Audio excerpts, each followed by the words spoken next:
ఏమంటే పూజా గది తూర్పు దిక్కులోనే ఉండాలి ఎందుకు అంటారండి అంటే ఇక్కడ రెండు ఉన్నాయండి. దేవాలయంలో మాత్రం స్వామివారిని పశ్చిమంలో పెట్టి తూర్పు చూసేటట్టుగా చేస్తున్నారు. ఇంట్లో మాత్రం ఎందుకండి తూర్పు చూస్తున్నారంటే ఇక్కడ దేవాలయంలో స్వామి ఊరిని చూస్తారు. బ్రహ్మగారు బ్రహ్మలు ఇటు దక్షిణ భాగంలో కూర్చొని చక్కగాను ఉత్తరం చూసి పూజ చేస్తారు.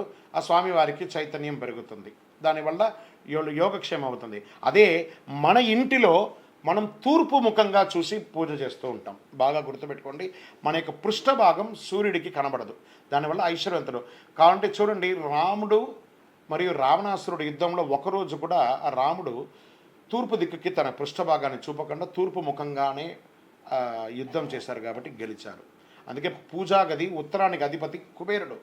ఆ కుబేరుడు ఎవరు?